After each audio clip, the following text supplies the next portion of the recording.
La vidéo que je m'apprête à vous présenter est très intéressante, très intuitive, très éducative. Vous allez en apprendre beaucoup en la regardant. Sachez que je ne suis pas le détenteur des droits d'auteur de cette vidéo. Je vous demande tout simplement de vous abonner, liker, commenter, partager et dites ce que vous pensez dans les commentaires. Sur ce, on commence. Je voudrais rappeler que je connais personnellement le Premier ministre du Sénégal, que j'ai fait nommer secrétaire général du gouvernement rattaché à la primature que je dirigeais, et avec lequel j'ai cheminé pendant 1 an et demi et abattu un travail colossal dans la confection d'abord des référentiels, notamment celui du Sénégal 2050, le master plan, le master plan et tous les autres documents relatifs au référentiel. Et je peux témoigner que c'est un travailleur acharné, un homme compétent, un homme dévoué.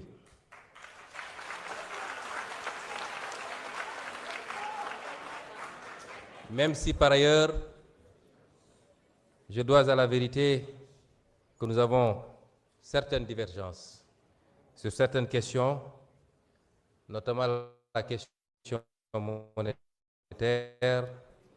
la gestion de la dette et d'autres questions similaires. Je voudrais dire qu'un gouvernement se forme normalement avec la formation politique majoritaire dans un pays.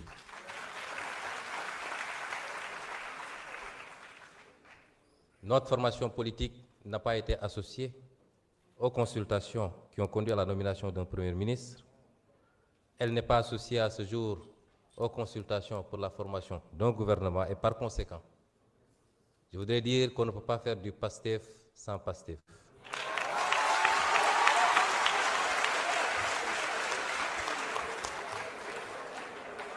Et la seule référence du socle PASTEF dans un discours n'a pas légitimité du parti PASTEF. Je voudrais rappeler que les circonstances dans lesquelles cette installation se tient m'amènent à clarifier ces questions. Malgré ce raté, malgré ce faux départ par rapport à la nomination du Premier ministre, PASTEF, qui est la formation politique, et c'est inédit dans les annales politiques de ce pays et peut-être du monde, qui est la formation politique à la fois majoritaire dans l'opposition et au pouvoir, reste ouvert à une discussion responsable qui met de côté les égos pour trouver les voies et moyens d'une gouvernance apaisée et terminer ce mandat dans les meilleures conditions. Et cette discussion ne se fera pas autour des hommes et des femmes. Elle se fera autour des orientations et du programme. Sur quoi devrons-nous entendre désormais avec l'exécutif? Quels sont les engagements qui ont été pris récemment sur la question liée à la restructuration? Quelle perspective pour le maintien du pouvoir d'achat et éviter de faire subir aux Sénégalais les conséquences d'une augmentation? Quid de la justice et du Jubal Jubanti? Autant de questions qui devront fonder les discussions si l'année avec le président de la République pour pouvoir envisager de continuer à l'accompagner dans la sérénité, le parti, l'Assemblée nationale, les majorités que nous détenons aussi bien dans l'opposition qu'au niveau de l'exécutif. Et j'en appelle donc au sens du dépassement. On ne peut pas être dans un système d'hyperprésidentialisme au Sénégal aujourd'hui. Et la configuration actuelle en a décidé ainsi.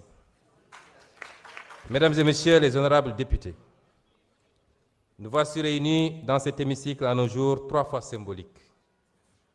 Lendemain de Pentecôte et retour de Popenguine pour les chrétiens, jour de la station et du jeûne d'Arafat et veille de la Tabaski pour les musulmans. Il y a quelques jours encore, j'étais à la tête du gouvernement. Mon bilan y est très précis. Transparence sur la dette cachée, renégociation des intérêts compromis du Sénégal, respect des échéances de la dette, refus de la restructuration, plan de redressement économique et social, moralisation de la vie publique, notamment pour tout ce qui concerne les fonds, la corruption, le train de vie de l'État et les réformes, exigence de justice, protection de la société et de ses valeurs, notamment avec cette loi contre l'homosexualité, gestion des cas complexes liés aux inondations et des campagnes de production agricole, maîtrise du coût de la vie pour les Sénégalais, apaisement du climat social, redéfinition du modèle de développement, sauvetage des entreprises en difficulté et lutte contre la corruption, je le répète encore. Et maintenant, l'Assemblée nationale. Qu'il me soit permis d'abord de rendre un hommage appuyé, fraternel et solennel à mon prédécesseur.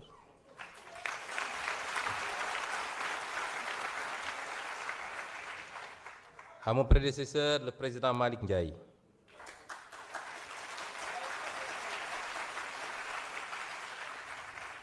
Pour sa loyauté sans faille envers les idéaux patriotiques qui nous ressemblent. Et pour son dévouement de chaque instant. De le féliciter ensuite pour son bref mais brillant passage à la tête de cette Assemblée, qui l'a profondément transformé. Sur le plan matériel et symbolique, il a réhabilité ce bâtiment qui commençait à porter les stigmates du temps, de l'usure et de l'abandon, lui rendant un peu de son lustre et de sa superbe. Sur le plan humain, il a porté une attention exemplaire aux hommes et aux femmes de cette institution. Techniciens, greffiers, collaborateurs, personnes de service, améliorant leur statut, rappelant avec force que derrière les bancs des députés, il y a des vies, il y a des familles, des dignités à protéger. Sur le plan financier, il a imposé une régularisation rigoureuse et méthodique des procédures budgétaires, mettant fin aux zones d'ombre et aux pratiques opaques. Sur le plan technologique, il a engagé la digitalisation du travail parlementaire, nous dotant d'outils modernes alignés aux meilleurs standards. Au plan international, il a su donner un contenu dynamique au concept de diplomatie parlementaire, au service du rayonnement du Sénégal et renforcer le positionnement régional et international de notre pays. Président Malick Ndiaye, au nom de tous les députés de cette institution, au nom de notre formation politique, au nom du peuple sénégalais, à mon nom propre, je vous dis merci.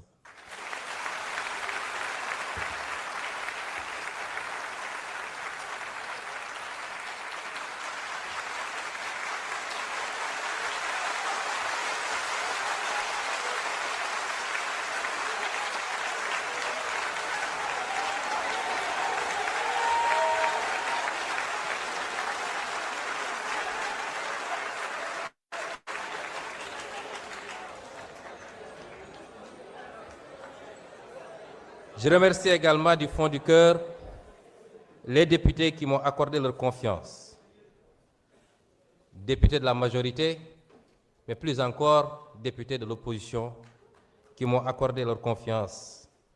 Cette confiance me lie. Aujourd'hui, vous me donnez plus que jamais les moyens insoumis et institutionnels de notre rôle de gardien vigilant de notre révolution.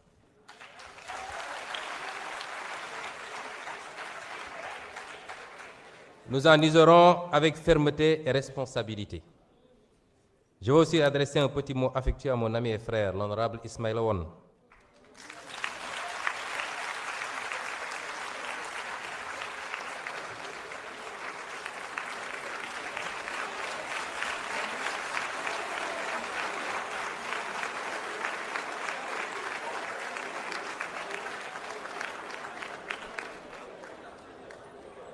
Ismaïl, j'ai éprouvé une immense satisfaction de savoir que ça allait être toi, mon suppléant. Depuis plus de 10 ans que nous cheminons, tu as toujours fait preuve, en toutes circonstances, d'une loyauté absolue, de désintéressement rare, d'une abnégation totale.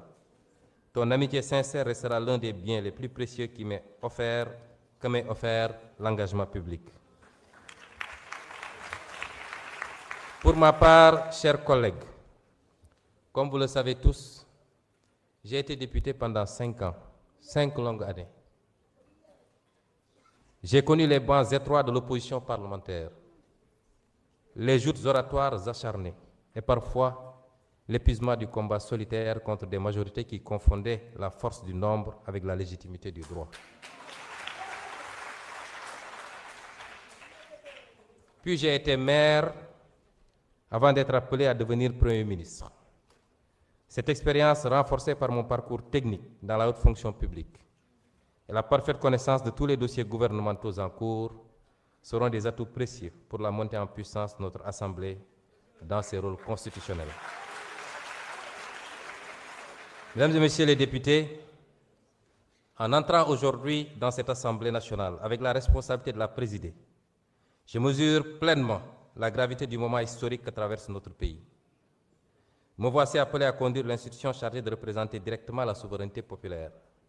Certains y voient une crise, d'autres un déchirement. Moi, j'y vois d'abord une épreuve de vérité pour notre démocratie. Les peuples ne jugent pas seulement les hommes politiques sur leur victoire. Ils les jugent surtout sur leur capacité à demeurer fidèles à leurs principes lorsque le pouvoir devient inconfortable. Car il existe une question plus importante que celle de savoir qui gouverne. Cette question est: au nom de quoi gouverne-t-on? Depuis plusieurs mois, notre pays a vu émerger des divergences profondes au sommet de l'État. Elles ont été décrites comme des rivalités personnelles, des conflits d'ambition ou des luttes d'influence. Je ne souhaite pas nourrir cette lecture réductrice. Ce qui est en jeu dépasse des individus. Ce qui est en jeu, c'est le rapport entre la morale et la politique.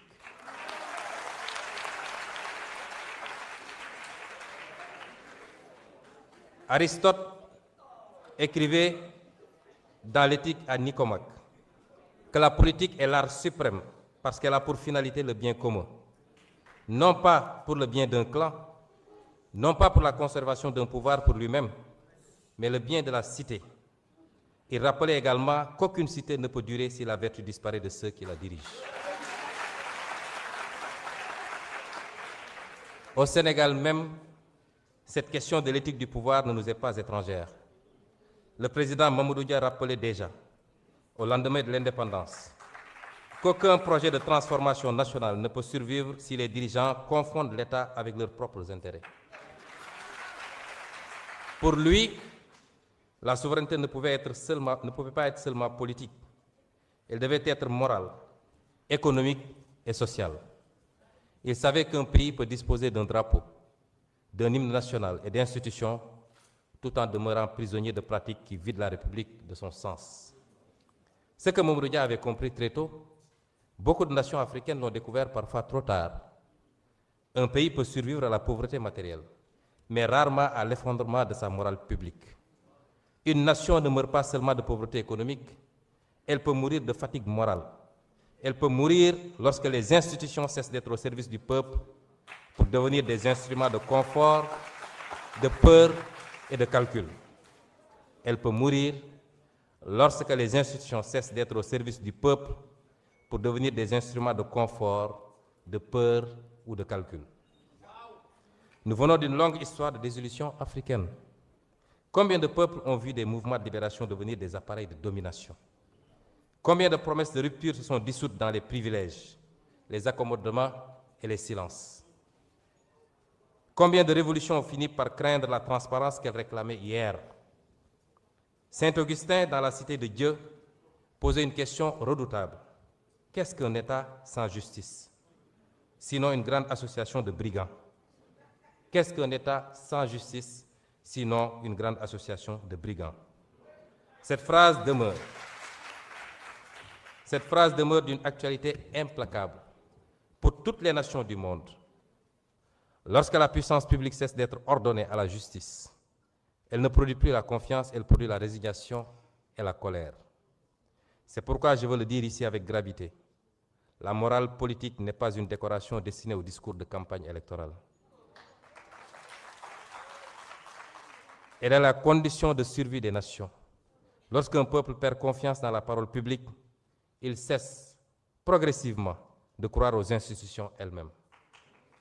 Notre responsabilité historique est immense car notre peuple a beaucoup souffert pour rendre possible la révolution citoyenne par les urnes de 2024. Des jeunes sont tombés, des familles ont pleuré, des citoyens ont connu la prison, la peur et parfois l'exil. Le peuple sénégalais n'a pas porté notre projet au pouvoir pour assister à une simple permutation d'élite.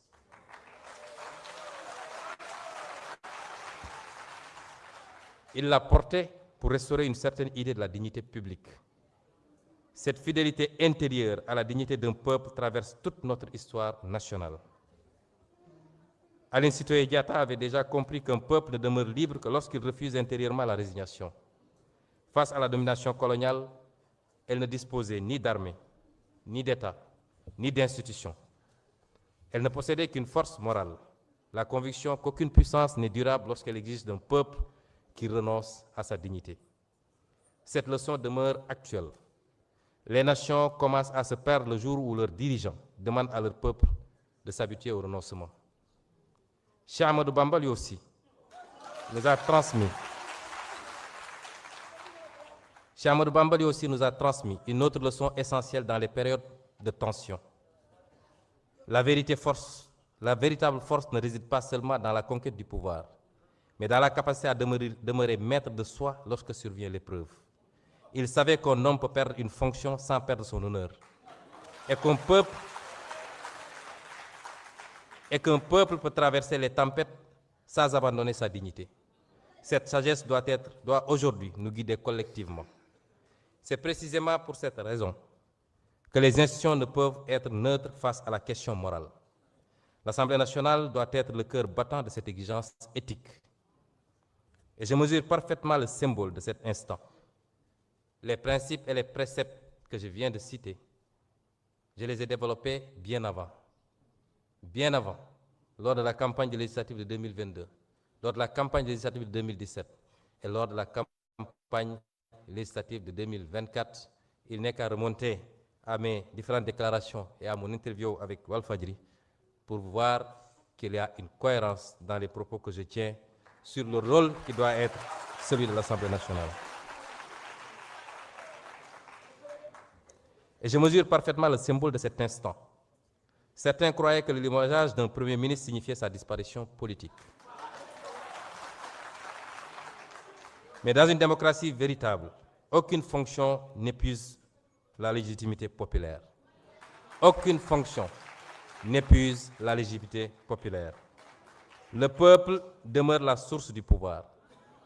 Et cette Assemblée, forte de la confiance massive accordée au projet porté par PASTEF lors des législatives du 17 novembre 2024, possède aujourd'hui une responsabilité historique particulière. Je veux rassurer que je n'utiliserai pas cette responsabilité pour organiser le chaos institutionnel.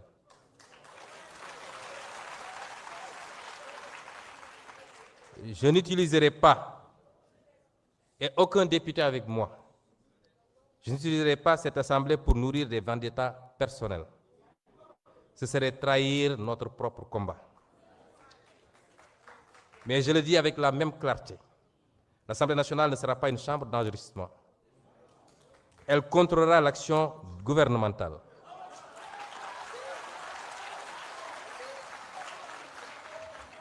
Elle exercera pleinement ses prérogatives constitutionnelles de vote des lois, de contrôle de l'action du gouvernement et d'évaluation des politiques publiques. Elle défendra la transparence des finances publiques, la reddition des comptes et la souveraineté populaire. Elle usera de tous les leviers de contre-pouvoir, constitués. Elle usera de manière responsable, mais tout aussi ferme, de tous les leviers de contre-pouvoir constitués selon la gravité des faits et des circonstances. Cette exigence morale ne relève d'ailleurs pas seulement de la philosophie ou de l'histoire politique. Elle est profondément enracinée dans notre propre civilisation spirituelle. Le Coran enseigne qu'Allah vous commande de rendre les dépôts à leurs ayants droit. Et lorsque vous jugez entre des gens, de juger avec équité. Le pouvoir est donc un dépôt, une charge, une responsabilité devant les hommes et devant Dieu. Le calife Omar ibn Khattab craignait d'être tenu responsable. Craignait d'être tenu responsable devant Dieu si une mule trébuchait faute de route entretenue.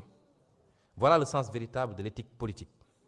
Considérer que chaque injustice ignorée, chaque privilège toléré, chaque renoncement devant la vérité finit par fragiliser toute la communauté nationale. Mes chers collègues, nous sommes entrés dans une nouvelle phase de notre histoire politique. Elle sera difficile. Elle sera traversée par des tensions, des tentatives de division et des pressions multiples. Mais elle peut aussi devenir un moment de maturation démocratique. Le Sénégal doit montrer à l'Afrique qu'une crise politique peut être affrontée sans haine, sans violence et sans effondrement institutionnel. Nous devons prouver qu'un peuple africain peut débattre fermement sans détruire son propre État. Nous devons démontrer que la fidélité aux principes est plus forte que les calculs de circonstances. Je tends la main à tous les députés de cette Assemblée, majorité comme opposition. Car au-dessus des appartenances partisanes, il existe une exigence supérieure, celle qui consiste à préserver la République, et l'histoire retiendra moins les postes occupés que les principes défendus dans les moments décisifs. Et dans ces moments-là, la seule véritable question est toujours la même. Lorsque le pouvoir nous met à l'épreuve, choisissons-nous le confort ou la vérité? Pour ma part, je continuerai de choisir la vérité. Vive l'Assemblée nationale, fière, rénovée et debout. Vive la République du Sénégal, une, indivisible, éternelle. Je vous remercie pour votre attention. Si la vidéo que vous venez de regarder vous a plu et vous a intéressé, je dis bien, je ne suis pas le détenteur des droits d'auteur, donc dites ce que vous pensez de cette vidéo en commentaire. Ça, c'est si vous êtes sur ma chaîne YouTube. Mais si vous êtes plutôt sur ma page Facebook, STV ou bien toute autre page, regardez le premier lien en commentaire, il y aura la suite là-bas. Donc, il y aura la suite pour aller sur ma chaîne YouTube, voir le reste. Donc, regardez juste le premier lien en commentaire, allez-y, cliquez, rendez-vous sur ma page, abonnez-vous pour ne rien manquer. Sur ce, à très bientôt. Ciao, ciao.